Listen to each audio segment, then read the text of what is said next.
This one was originally billed as a wooden spoon decider, but Italy had other ideas. My name's Mark. Let's talk rugby.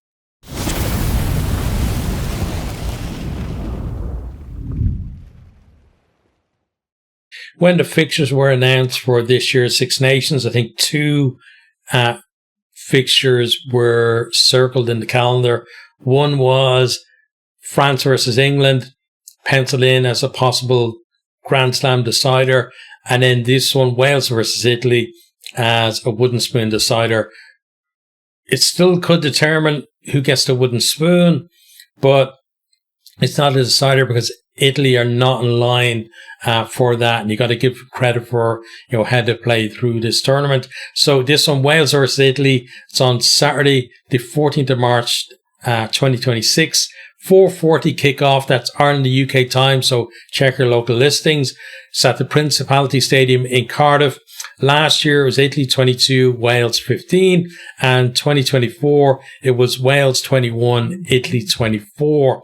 Odds at the moment: Wales 17 to 11, and Italy 5 to 3 on 25 to 1. So those odds kind of saying that the bookmakers aren't quite sure. They know Italy are the favourites, but there's probably a fair amount of money going on Wales as well. So, it feels like it is going to be a bit of a tight one, as it has been for the past couple of years as well. And you would say, looking back at last year and the previous time they played in the Principality, that both teams have progressed since then.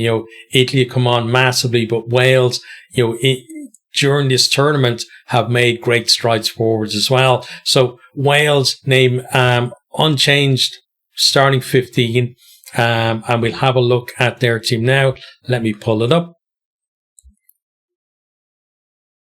So Wales front row, Carey, Lake, and Francis. The second row then Jenkins and Carter. The back row, Mann, Botham, and Wainwright. Halfbacks, Williams and Edwards.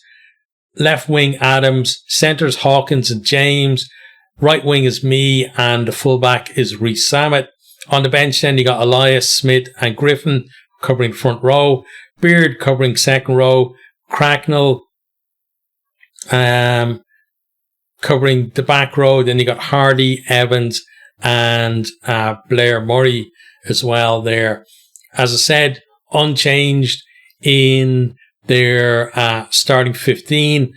Players obviously to look out for: the man of the picture, Rhys Carey. What a try he scored against Ireland. He's already got 3 in this tournament as well, which is crazy. But that one that he scored against Ireland, he's going to be dining out on that for the rest of his life.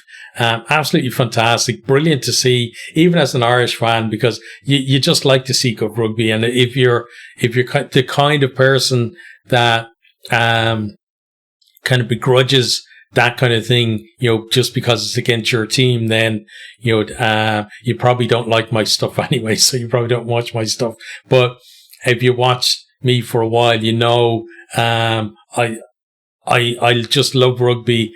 And even when it's to the detriment of my own team, just seeing stuff like that is absolutely brilliant. It's one of the major reasons why we love the Six Nations as well. Look at last week, like the results last week, and then that try as well from Carey, and also the performance from Wales overall, absolutely brilliant. But yeah, I thought, also back row went well against Ireland. The centres I thought were good too. And, I feel like Wales, we talked about it through the tournament. They've been generating quicker ball than a lot of the teams that they've faced, but they're not really doing much with it. So maybe the answer is give it to Rhys Carey and he'll do something with it instead. But yeah, it feels like, getting the wingers, especially Ellis Mee, like Josh Adams, what you're going to get with him, but Ellis Mee, he's got pace to burn. He's a strong guy as well. Getting him onto the ball in a little bit of space really could make something happen. Lewis Rhys Sammet as well, coming into the line, especially if he comes into the line on the side where me is. You get the combination there. We've seen it from a lot of teams this year where you have pace and pace together, whether it's Atasobe and Ramos for France, or we've seen it recently with Ireland as well, Balakoon and Tommy O'Brien together. When you have pace and pace together, it really elevates the threat, because generally defences can deal with the first speed merchant, but if he has another one beside him to offload to, that can really be devastating. So I really am hoping to see me and Reece Samet linking up a couple of times during the game, and again, Wales, please do something with like your back row, and obviously your second row as well, because a lot of times the second rows have to do that, unglamorous clearing out to get quick ball, but you're generating the quick ball. Do something with it. And part of that will be, the fact that the ball is there, and Thomas Williams, he's a brilliant scrum half, but if he doesn't have pods set, and a clear idea of what they're going to do, it means that, they're not going to be able to exploit that. If you're like, we look at Italy compared to every other team, in the Six Nations this year, and Italy are generally a second slower in getting their ball, and that difference, for Wales should mean that it's a better picture for them when they get the ball out of the ruck than it is for Italy. If Wales can do that and have genuine threats running onto the ball, as decoys and carriers as well, maybe they can make something happen, and I feel like that's the next, evolution for them. They've started to, get the defense going, really competitive at the breakdown, and the set piece is coming together as well. The next thing is attack. Can they get their attack going? This should be, given the way Italy play, should be a good opportunity for Wales to actually do that. So let's see if they can or not. But yeah, home advantage as well should be a big thing for Wales. Now let's move on to the Italy team. So let me pull it up here. There we go. Okay, so Italy's so front row, Fischetti, Nicotera and Hassa. Then second row, Niccolò Canone and Ruzza. Back row, Lamaro, Zuliani and Lorenzo Canone. Half backs then, Fusco and Garbisi. Left wing, Ioani. Centres, Menoncello and Brex. Right wing is Lina. And then full back is Pani. Then you've got on the bench Di Bartolomeo, Spagnolo, Zlocchi, Fabretto, Odiase, Varney, Marine, and Allen. Okay, so let's talk about the changes that Italy have made. So Italy have made 3 changes. First of all is Hassa in for Ferrari. That is an injury replacement. Then we got Ruzza in for Zambanin, I believe injured as well, because Zambanin has been sensational all through this tournament. He's got to be, in the running for Italy's best player of the tournament. Up there with Menoncello for me, I think. Then Fusco starts at 9, which is brilliant, because I didn't understand why Alessandro Garbisi got to start at 9 ahead of him. Against, who was it? Against, I think it was France, was it? Certainly against England. But yeah, for me, Fusco has been in the better form to 2-9, so it makes sense, have him start. And I think, I think Alessandro Garbisi has dropped out of the 23 because Varney has come onto the bench, and also Zlocchi and Odiase onto the bench as well for Italy. So 3 changes in their starting 15 and 3 changes on the bench as well for them. And then we talk about some of the players that have impressed, like Fischetti has been brilliant. Ferrari obviously was brilliant though at tight head. So how's that going to affect that Italy scrum? We've seen against France and England that they weren't getting their own way there. So maybe, with that change as well, Wales get a little bit of parity, maybe penalties go both ways. And if it feels like that kind of situation where it's something that happened with Ireland, a few years ago, where Porter was considered one of the best loose heads in the world. And, Ireland's scrum was pretty good, like not dominant in the way that I think Italy were this year, or the way maybe a Springbok scrum would be, but certainly in Irish terms, doing really well. But then,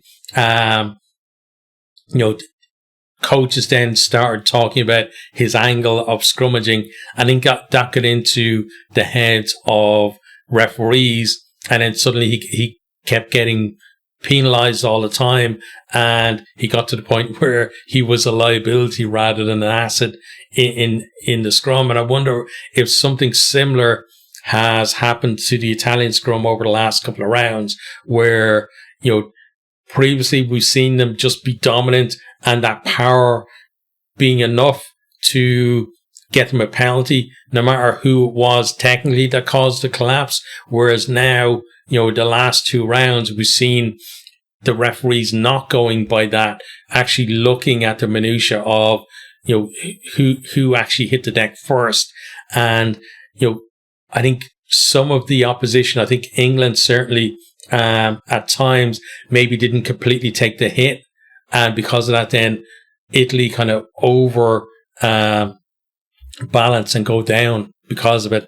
And, the referee then gives the penalty against Italy. And once you get a couple of penalties going either way, then scrum dominance really isn't going to come your way, I think, for the game. So be interested to see how the scrum goes for them.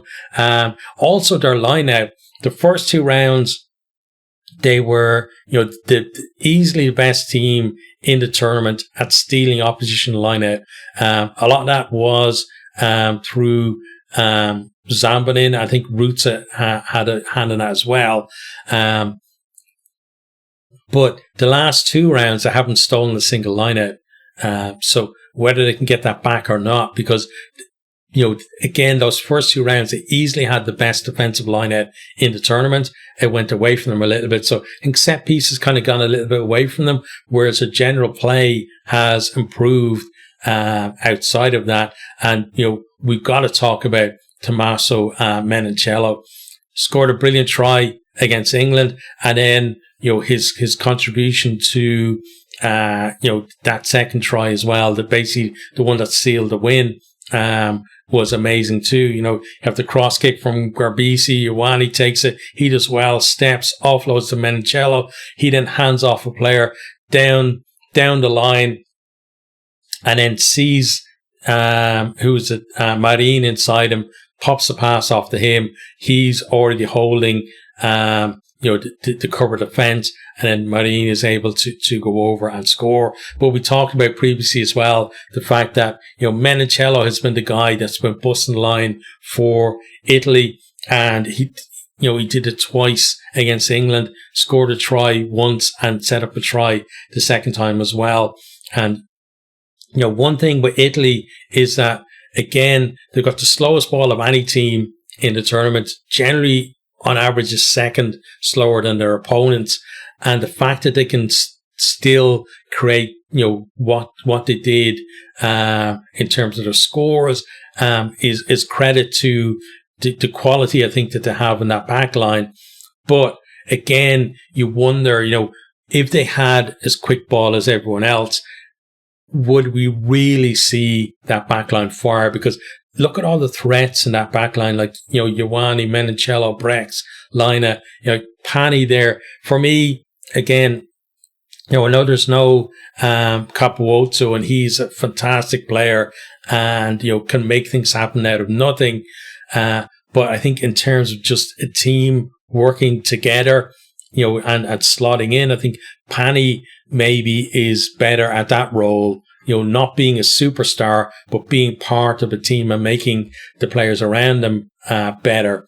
And, he's more kind of a facilitator whereas Capuozzo is just your X factor, right? But yeah, look at the quality there. You got Fusco and Garbisi, excellent halfback partnership as well there. If they could just generate faster ball, they really could, get that back line singing, I think. But they're going against, a Welsh team who, one thing that's been going well for them through the tournament has been their competitiveness at the breakdown.